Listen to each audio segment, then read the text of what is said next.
నేను ఎంత కమిటెడ్గా ఉన్నాను తెలంగాణ కంటే, జనసేన మా వాళ్ళందరూ ఎదురు చూస్తున్నారు తెలంగాణలో జనసేన ఎదగాలని. నేను ఒకటే చెప్పా, ప్రజలు కోరుకునే వరకు మీరు ముందుకు తీసుకెళ్ళండి ఆశయాలు అని చెప్పి నేను జర్నలిస్ట్ కాలనీలో ఉన్న తెలంగాణ జనసేన పార్టీని కూడా నేను తీసేసాను. మొత్తం హెడ్ క్వార్టర్స్ అంతా మంగళగిరిలో పెట్టిన. నాకు అంత కమిట్మెంట్ తెలంగాణ మీద. ఎందుకంటే నాకు రెచ్చగొట్టడం ఇష్టం లేదు. తగ్గి మాట్లాడా. మీరు ఎన్ని హింసించినా, మీరు ఎన్ని మాటలు మాట్లాడినా, ఆంధ్ర కొడకని తిట్టినా, అరే నా గుండెల్లో తెలంగాణ ఉంది, మీరు ఎన్ని తిట్టినా నేనేం పట్టించుకోను. వైసీపీ నాయకులు, క్రిమినల్ గ్యాంగ్స్ చాలాసార్లు నాకు బెదిరింపులు ఇచ్చినాయి. దానికి మించిన బెదిరింపులు నిజంగా నాకు తెలంగాణ నాయకులు. వైసీపీ గుండాలు ఇచ్చిన బెదిరింపుల కంటే కూడా, చంపేస్తామని బెదిరింపుల కంటే కూడా నాకు తెలంగాణ ఎప్పుడు ఇవ్వాల. అసలు ఈ గొడవ అంతా ఎందుకు స్టార్ట్ అయింది? ఈ గొడవ అంతా ఎక్కడ స్టార్ట్ అయింది? ఒక ఎనలిస్ట్, ఒక విశ్లేషించే వ్యక్తి, ఆయనంటే నాకు గౌరవం, ఆయన మీద నాకు గౌరవం ఉంది. ఆయన తీసుకుపోయి ఓ మీడియాలో మాట్లాడతా అమిత్ షా గారి గురించి మాట్లాడారు. అమిత్ షా గారు నేను మాట్లాడుకున్నామంటే ఆయన విన్నారంటే, ఆయన కూర్చొని తప్పుడు మాటలు మాట్లాడితే దాన్ని ఖండించే. నా మీద మనకు మాట అంటే మన జన సైనికులు ప్రతి చోట ఏదో కూర్చొని ఒక కేసులు పెట్టారు కూడా నాకు తెలియదు. తెలిసిన వెంటనే చెప్పాను, అవన్నీ వదిలేనని చెప్పాను నేను. అవన్నీ మళ్ళీ ప్రెస్ క్లబ్లో పోయి మీరు తిడుతూ ఉంటే, ప్రాంతీయ విద్వేషాలు రెచ్చగొడితే దాంట్లో కూర్చోబెట్టి ఎంతకాలం చేస్తారు? 12 సంవత్సరాలు తెలంగాణ వచ్చిన తర్వాత ఇంకా తెలంగాణలో ఉపాధి లేకపోయినా, ఏమి లేకపోయినా దానికి ఆంధ్రుడే కారణం, దానికి పవన్ కళ్యాణే కారణం. పరిశ్రమల్లో ఈ లెక్కల్లో ఇంక మీరు ఎన్ని చేసినా ప్రతిదానికి ఎక్కడో చోట తెలంగాణ ప్రజలు ఇది గ్రహించాలి. ఉద్యోగాలు రాకపోయినా, ఉపాధాలు రాకపోయినా ప్రతిదానికి ఆంధ్రోడు కారణం అంటే, ఆంధ్ర ప్రజలు నిజంగా ఎందుకు వస్తారు ఇక్కడికి? తెలుగు చిత్ర పరిశ్రమ ఎందుకు వచ్చింది? ఎక్కడో మద్రాసులో ఉన్న తెలుగు చిత్ర పరిశ్రమ ఇక్కడ రావడానికి కారణం, తెలంగాణ ప్రత్యేక రాష్ట్రం కావాలని కోరుకున్న నాయకులు చెన్నారెడ్డి గారు తీసుకొచ్చారు ఇక్కడికి. ఆయన తీసుకొచ్చారు ఇక్కడికి.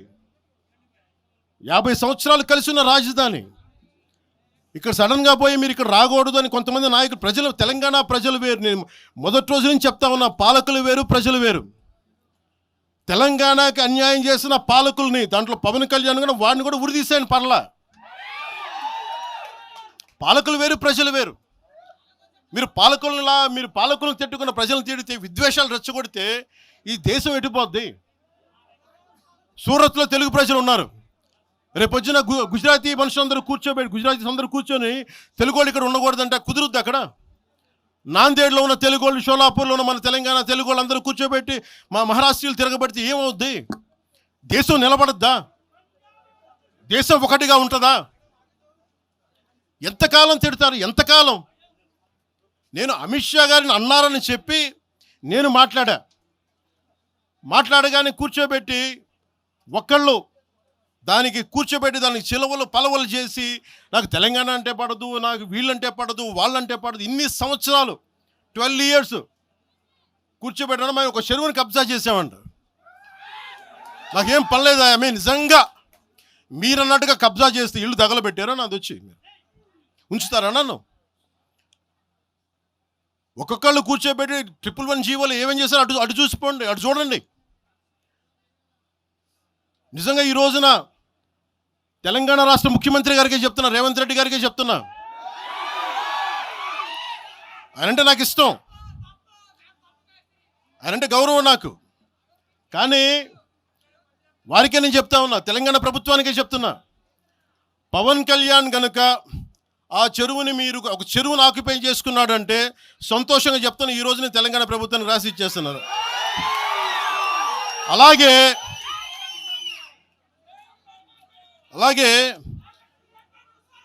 లెఫ్ట్ మేము వామపక్షవాదులు అని చెప్పి ఒక ఎనలిస్ట్ మాట్లాడతా, ఇది ఎలా ఉంటుందంటే, ప్రపంచ కార్మికులారా ఏకం కండి అని చెప్పే వామపక్ష భావజాలం ఈ రోజున ప్రాంతీయతకు వచ్చింది. ఆ వామపక్ష భావజాలం చెప్పే వ్యక్తి అనలిస్ట్ ప్రకారం ప్రపంచ కార్మికులారా ఏకం కండి, ప్రపంచ కార్మికులారా ఏకం కండి చెప్పే వామపక్ష భావజాలం ఈరోజు ఎక్కడికి వచ్చింది? ఆయన చెప్పిన విధానం ప్రకారం ప్రాంతీయతకు వచ్చింది. కమ్యూనిజం ఎందుకు చచ్చిపోయిందంటే ఇలాంటి వాటి వల్ల చచ్చిపోద్ది. ఈరోజు గద్దర్ గురించి మాట్లాడతారు. బండెనక బండి కట్టి 16 బండ్లు కట్టి ఏ బండిలో పోతాం నైజాం సర్కార్ ఓడా అంటే అది ఈరోజు మాకు వచ్చిన ప్రేమ కాదు. మాకు అది నా చిన్నప్పుడు చెప్పాను ఆ మాట, తర్వాత ఫస్ట్ మీటింగ్లో చెప్పా. గద్దర్ గారు బతికున్నప్పుడు మీరందరూ ఏమయ్యారా? మీరందరూ గద్దరన్న బతికున్నప్పుడు మీరందరూ ఎక్కడున్నారు? గద్దరన్న వెన్నులో బుల్లెట్లు దిగితే గద్దరన్న నా దగ్గరికి వచ్చాడు. ఒకటి అడిగాడు ఆఫీస్కి వచ్చి, మన జర్నలిస్ట్ కాలనీలో ఉండే జనసేన ఆఫీస్కి వచ్చి, అరే తమ్మి నాకు బుల్లెట్లు దిగినీరా, నాకు వెనకాల నన్ను స్వేచ్ఛగా రే అని పిలుచుకునే అంత చనువు మా ఇద్దరి మధ్య, నాకు బుల్లెట్లు దిగినీరా ఈ వెన్నులో, నడవాలంటే ఇబ్బందిగా ఉందిరా, నాకు కార్లో పోవాలంటే ఆటోలో తిరగలేకపోతున్నా, ఒక అండంగా అడుగుతున్నా, హక్కుగా అడుగుతున్నా, బండి కొనివ్వరా అంటే ఆయన ఒక 24 గంటలు 3 రోజుల్లోనో 2 రోజుల్లోనో బండి కొనిచ్చాను నేను ఆయనకి. ఇప్పుడు ఎందుకు చెప్తున్నానంటే ఆ రోజు నేను చెప్పుండొచ్చు, నేను చెప్పట్లా. మీకేం తెలుసు గద్దర్ గారి గురించి? మీకేం తెలుసు? మీరేం మాట్లాడతారు గద్దర్ గారి గురించి? బతికున్నప్పుడు ఆయనకి ఏం చేశారు? మీరందరూ బతికున్నప్పుడు మీరేం చేశారు ఆయనకి? మీరు పర్మిషన్ ఇవి కూడా ఇవ్వాలా? మీరు ఒక్కళ్ళు మాట్లాడలా? ఏదైనా అవసరం వస్తే నాకు వచ్చి నా కాడకు వచ్చి ఆయన గద్దర్ అన్న ఏంటి ఏమనుకుంటున్నారు మీరు? నేను పాలిటిక్స్లోకి వచ్చాక తెలుసు అనుకుంటున్నారా గద్దర్ అన్న? మీరందరూ చూసిన ఖుషీ సినిమా చూసిన తర్వాత చిరంజీవి గారు ఫోన్ చేశారు నాకు, అరే గద్దర్ గారు ఫోన్ చేస్తున్నారా నీకోసం, ఒకసారి నేను కలవాలంటాను. ఆయన ఒకటే మాట అన్నారు చూసి, అరే మా పోరలు చూపించిన బాబు నీ సినిమా పాట, దాంట్లో నువ్వు భారతదేశాన్ని తాకట్లో పెట్టే విజువల్ పెట్టావంట, నువ్వు మాకు అర్థమవుతుందా, మా భావాలు అర్థం చేసుకున్నవాడు అని చెప్పి. తరిమేల నాగిరెడ్డి గారి తాకట్లో భారతదేశాన్ని ఆ భావన నువ్వు పెట్టావంటే మాకు అర్థమవుతుందని నేను చెప్పాను. నాకు లెఫ్ట్ వింగో రైట్ వింగో తెలియదన్నా, నాది హ్యూమనిజం అన్న, మానవత్వం అన్న, మీరు మీకు తోసిన సంతోషం అన్నా అని చెప్పి. ఆ రోజు నుంచి ఆయన చనిపోయేదాకా, ఆయన అంతిమ గడియల వరకు ఆయన హాస్పిటల్లో ఉంటే వెళ్ళి కూర్చొని, అన్నా మీకు ఏం కావాలి చెప్పండి అంటే, ఏం వద్దురా తమ్మి, తెలంగాణ యువతకి కానీ ఆంధ్ర యువతకి కానీ భారతదేశంలో యువతకి భవిష్యత్తు వాళ్ళదని చెప్పు. ఆయన నాకు రాసిస్తే, ఆయన నాకు ఒక లెటర్ రాసిస్తే నేను అది కూడా బయట పెట్టలా. ఆయనే ఒక ఆడియో ఫైల్ చేసి, నేను దాన్ని కూడా కూర్చొని చెప్పలా, ఆడియో ఫైల్ చేసి ఆయన ఒక చిన్న ఛానల్కి రిలీజ్ చేసి అది బయటకు వచ్చింది. మీరు కూర్చోబెట్టి తెలంగాణ గురించి అని మాట్లాడతారు. నేను నిజంగా ఎంత కమిట్మెంట్ లేకపోతే కొండగొట్టు ఆంజనేయుడికి నేను 30 కోట్లు టీటీడీ నుంచి చెప్పిస్తాం. మేము ₹1 ఎందుకు మా కూర్చోబెట్టి తెలంగాణ ప్రభుత్వానికి ఇస్తాం? ఆపదలో ఉన్నప్పుడు, విపత్తుల్లో ఉన్నప్పుడు మీరు మాట్లాడి,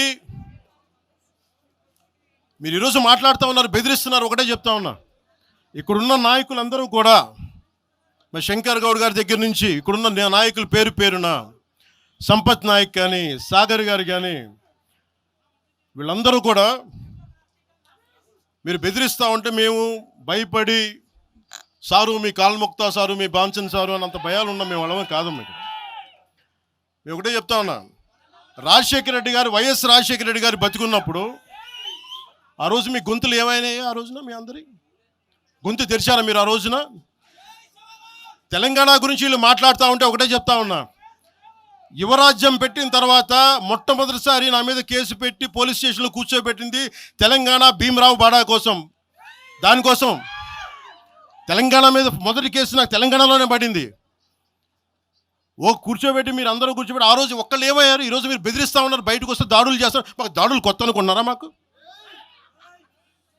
మీరు మహబూబ్ నగర్లో మన కాంగ్రెస్ నాయకులు కూలిస్తే స్టేజే కూల్చేశారు. మీరు మా కార్లు అడ్డం పెట్టి మా మీద దాడులు చేయడం, ఇవన్నీ తట్టుకొని ఇచ్చాం మేము. ఖమ్మంలో మీరు దాడులు చేశారు ఆ టైంలో, అప్పుడున్న కాంగ్రెస్ ప్రభుత్వం. ఈరోజు మాకు కొత్త అనుకుంటున్నారా ఇవన్నీ? మీరు చేసే ఈ తాటాకు చప్పుళ్ళకి బెదిరేది కాదు జనసేన, గుర్తుపెట్టుకోండి. ఏదైనా మాట్లాడితే తెలంగాణ ప్రభుత్వం అధినేతలు కూడా చెప్తా ఉన్నాను, మీ ఇళ్లలోకి వచ్చి దూరిపోయి ప్రైవేట్ ఆస్తుల్లోకి వచ్చి నిజంగా ఒక తప్పు జరిగే ఉంటే, నేను ఈరోజు మళ్ళీ చెప్తున్నాను, I'm reiterating, you seize the property. సంతోషంగా చెప్తున్నా. అక్కడ ఉన్నది నాకు గోశాల ఉంది. అక్కడ ఒక 60-70 గోవులు ఉంటాయి. అక్కడ వాటి గడ్డి కోసం ఉంటుంది. మీరు తెలంగాణ ప్రభుత్వానికి చెప్తున్నాను, ప్రైవేట్ స్థలాల్లోకి వస్తే it is a criminal trespass, criminal defamation, mischief with mala fide intention, propagating misinformation for causing unrest and regional differences. ఇన్ని కేసులు అట్రాక్ట్ అవుతాయి.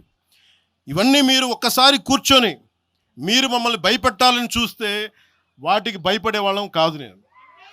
మీరు ప్రతి చోట మీరు రీజనల్గా ప్రతిసారి పట్టుకొస్తే ఇక్కడున్న జర్నలిస్టులో కానీ ఐఏఎస్ ఐపీఎస్లో కానీ అన్ని జాతులు ఉన్నాయి, అన్ని కులాలు ఉన్నాయి. ఒక్క ప్రాంతానికి చెందిన వాళ్ళు లేరు ఈ భారతదేశంలో. నిజంగా కూర్చోబెట్టి తెలంగాణకు ద్రోహం చేస్తే మొట్టమొదటి గొంతు లేపే జనసేన లేకపోతే. ఆ రోజు మీరు అందరూ మర్చిపోయారేమో, మేము లేపా గొంతులు.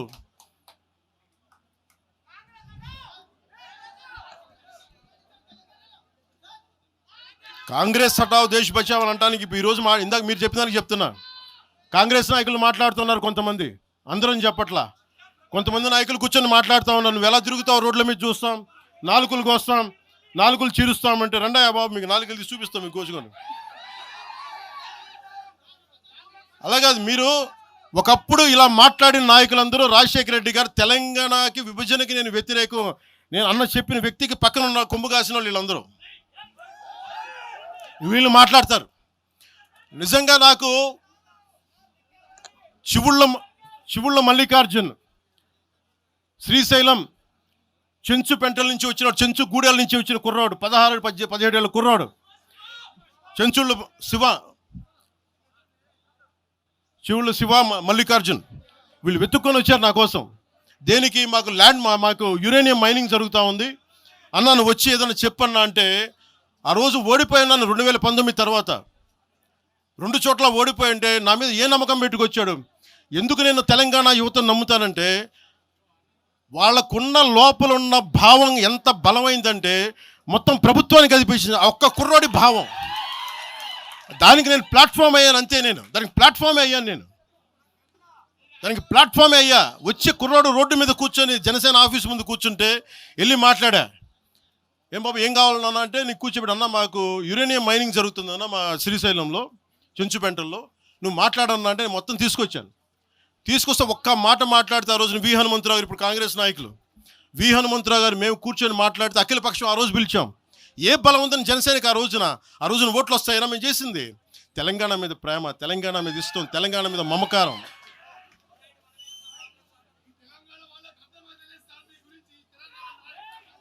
తెలంగాణ ప్రజలు వేరు, తెలంగాణలోని కొద్దిమంది. నేను కేసీఆర్ గారు భారత రాష్ట్ర సమితి పెట్టి ఆంధ్రాలో పార్టీ పెట్టినప్పుడు స్వాగతించిన వాడిని నేను. ఒక పార్టీ ఎక్కడైనా పెట్టుకోవచ్చు. కేసీఆర్ గారికి మనస్ఫూర్తిగా ఆ రోజున మనకి గుంటూరులో బీఆర్ఎస్ పార్టీ కార్యాలయం పెడితే, అంతకుముందు జనసేనలో పనిచేసిన నాయకులను ఆయన ప్రెసిడెంట్గా పెడితే మనస్ఫూర్తిగా స్వాగతించాం. సమస్యల మీద తిప్పి కొడితే ఎంత, 4 కోట్ల జనాభా ఉన్న, దాదాపు 4 కోట్ల జనాభా ఉన్న తెలంగాణలో జనసేన తిప్పి కొడితే 1,00,000 మంది పైన కూడా లేరు. 2,000 మంది జన సైనికులతోటి సాధకులతోటి మేము సభ పెట్టుకుందామంటే మీరు దీనికి పర్మిషన్ ఇవ్వకపోతే మేము ఏం చేస్తాం? మేము దుర్మార్గాలు చేస్తామా? మేము అంటే నాకు ఎలా ఉంటుందంటే మీరు ఏదైనా మాట్లాడండి అంటే ఇప్పుడు నేను ఒక ఎనలిస్ట్ కూర్చొని నేను మాట్లాడింది వేరు, నువ్వు అమిత్ షా గారిని మాట్లాడితే నేను దాని గురించి ప్రస్తావిస్తే దీంట్లో ప్రాంతీయత ఎక్కడుంది? దీంట్లో తెలంగాణ నేను ఎప్పుడు అవమానం చేశాను? దీంట్లో కులాలు ఎక్కడొచ్చినాయి? మీరు తీసుకొచ్చి మీరు తిడతా ఉంటే అంటే నాకు మాకు హక్కు కూడా లేదా? మీ ఇష్టానికి మీరు మాట్లాడితే మేము కనీసం నొచ్చుకునే అభిప్రాయం కూడా మేము చెప్పకూడదా? బాధ కూడా పడకూడదా? అంటే మేము కూర్చోబెట్టి బాంచం ద్వారా అలాగే ద్వారా మీరు ఎలాంటి వాళ్ళని భరించాలా? మేము పీకలు పోయినా పర్లేదు, పీకలు కోసుకుంటా కానీ భయం అయితే మాకు రాదు.